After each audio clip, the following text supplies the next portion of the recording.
반갑습니다. 반갑습니다. 한 주 못 보는데 굉장히 오랜만에 본 것 같죠? 네. 보고 싶었습니까? 네. 네, 고맙습니다.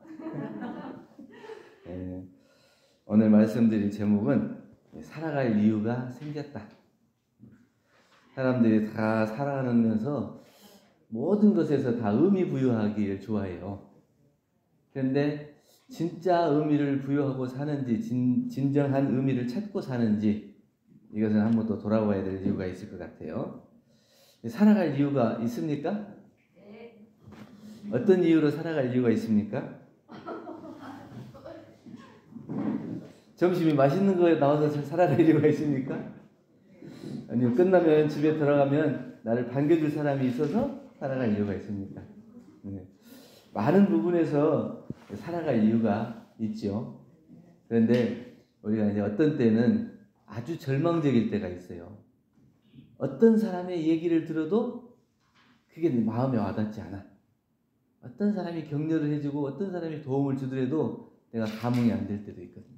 그런데 우연한 기회에 내가 살아갈 이유가 있구나, 이것을 느끼게 되는 그런 기회가 있는데, 강원석 시인이라는 분이 내가 세상을 사는 이유, 이렇게 시를 쓰셔서 그 시를 보니까 꽃이 핀다. 살아갈 이유가 생겼다.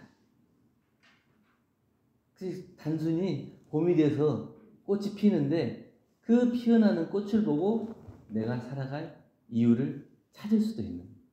우리가 살아가다 보면 이 역사의 큰 흐름을 우리가 뭐 변화시켜야 거기에 의미가 있는 건 아니죠. 작고 아주 사소한 것을 내가 그것을 깨닫게 됐을 때 그 속에서 삶의 의미를 찾기도 해요. 늘 보던 꽃인데 그 꽃이 오늘은 나에게 가장 깊은 의미로, 가장 값진 의미로 다가올 때가 있다는 거예요. 자기의 마음이 그것을 받아들일 준비가 됐을 때 그 꽃은 나에게 살아갈 의미로 다가오는 거예요. 그냥 늘 만나고 또 늘 보고 살고 이렇게 사는 것은 단지 이름에 불과하고 형식에 불과할 수 있다. 김추수 시인이 쓴 그 꽃이라는 시를 보면 그런 얘기가 나오죠. 네가 나를 불러주기 전에는 그냥 다만 이름에 불과했지만 네가 나를 불러주니까 내가 꽃이 돼서 너에게 가서 꽃이 된다. 그냥 이름으로 사는 것과 내가 꽃이 되는 것과 그 의미가 다르다는 거예요. 우리 이제 꽃집을 경영하는 부부가 있는데 늘 꽃하고 살아요. 아침부터 저녁까지 꽃을 다루면서 살기 때문에 늘 꽃 속에서 사는 거예요. 그런데 어느 날 그 부인이 남편에게 얘기해요. 당신은 나에게 언제 꽃 한 번 선물해 준 적이 없네요. 남편이 생각했을 때는 아침부터 저녁까지 늘 꽃하고 살고 있어서 늘 꽃 속에서 사는데 그 늘 함께하는 꽃을 다시 그것을 선물해 준다고 하는데 그것은 무슨 의미가 있겠는가, 이렇게 생각하겠지만 부인이 받아들였을 때는 그냥 일로 만나는 꽃과 남편이 나를 사랑해서 주는 꽃은 그 의미가 다른 거예요. 그 수많은 꽃들은 그냥 이름에 불과하지만 남편이 나를 생각하고 사랑하는 마음으로 한 송이 건네주는 그 꽃 한 송이가 나의 삶을 살아가는 생명의 의미가 되고 또 사랑의 깊은 의미로 다가온다. 그렇기 때문에 꽃 한 송이 피는 것이 살아갈 이유가 된다는 거예요. 내가 세상을 사는 이유, 그것은 허허벌판에서 꽃 한 송이 피는 이유일 것이다. 꽃이 핀다 하는 것은 내가 살아갈 이유가 생겼다. 여러분들은 어디에서 살아갈 이유를 찾습니까? 못 찾았어요? 아직? 자녀. 자식이라고 그러니까 아직은 자식 그러니까 아직 이렇게 들리네요. 네, 자녀가 삶의 의미가 되고. 같이 사는 사람은 아니에요? 영순이. 영순이? 영순이. 예. 잘 피해가네요.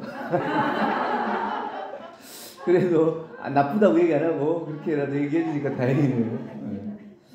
그래서 우리가 이제 살아가는데 그 의미가 늘 보이는 곳에서 그냥 스쳐 지나가고 아무 의미 없이 지나가는 것보다는 각각에 있어지는 모든 곳에서 의미를 발견하고 찾고 깨어나면 내가 살아가는 게 훨씬 더 풍요로운 이런 삶이 되는 것 같아요.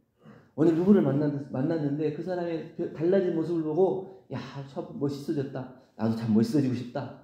이것도 의미를 찾는 거고 또 어떤 일을 보고 또 꽃을 보고 또 뭘 보고 음식을 먹을 때 점심을 먹었는데 야, 점심에 이렇게 맛있는 거 나오니까 내가 참 살아가는 재미가 있다. 여기서 찾을 수도 있는 거예요. 살아가는 모든 순간에 우리가 그 의미를 발견할 수 있는데 마음이 살아나지 않으면 그냥 그것은 이름에 불과하게. 그래서 미국에 맥도날드 가게에 노숙인 한 명이 들어왔어요. 그래서 햄버거를 사려고 주머니에서 동전이랑 뭐라 다 모아가지고 꺼냈는데 가게 점원이 돈이 부족하다. 그러니까 이제 그것을 햄버거를 사지 못하고 나가려고 그러는 거예요. 그 모습을 보고 옆에 있는 여자분이 제가 햄버거 값을 계산할 테니까 하나 드시라 이렇게 해서 하나를 시켜줬어요. 그랬더니 그 햄버거를 딱 받고 그 종이 꾸깃꾸깃 구겨져 있는 종이에다가 뭐라고 메모를 써서 주고 나중에 이제 그 여자분이 그 꾸깃꾸깃 구겨져 있는 그 종이를 펴가지고 그 메모를 읽어보니까 사실은 내가 이 햄버거 하나를 마지막으로 먹고 생을 마감하려고 내가 살아오는 삶이 너무 힘들고 어렵고 괴로워서 어떤 의미도 찾을 수가 없고 누구 한 사람 나에게 희망적인 얘기를 해주는 사람도 없다. 그래서 내가 오늘은 그 목숨을 그만 접으려고 했다. 그랬는데 당신이 하나 선물해준 이 햄버거가 나에게는 정말 그 생명과 같은 의미가 있고 다시 살아갈 의미가 생겼다. 다시 열심히 살아보겠다. 이런 메모를 적어주고 간 거예요. 그 단순히 그 여자분은 그 햄버거 하나를 사 먹으려고 하는데 못 사 먹는 그 안타까운 마음에 그게 헌심을 베풀었지만 그 사람에게는 생명을 살리는 소중한 기회가 되고 그것도 그 노숙인에게는 다시 살아야 될 의미가 있어요. 이 세상에 나를 생각해 주는 사람도 있구나. 이것을 느끼게 되는 그 감사함이 다시 살아갈 용기를 얻게 되는 거예요. 수많은 사람이 아니라 해도 한 사람만이라도 나에게 관심을 보여준다면 이 세상이 그렇게 각박한 세상은 아닙니다. 지금 세상을 살아가는 데서 많은 부분에서 메말라 있고 각박하고 또 누구 때문에 이렇게 해서 참 원망과 미움의 세상으로 살아가는데 그 속에서 정말 나를 생각해주고 나를 챙겨주는 그 한 사람이 있다는 그 한 의미 하나로 이 세상을 살아갈 힘과 용기를 얻을 수도 있다. 꽃이 피는 이유가 내가 살아가는 이유가 될 것인가. 삶이라고 하는 것은 거대한 목적 달성에만 있는 게 아니에요. 그냥 집안에서 키우는 화분에서 봄이 돼가지고 새잎 하나 딱 나니까 얼마나 신기하고 재밌는지 몰라요.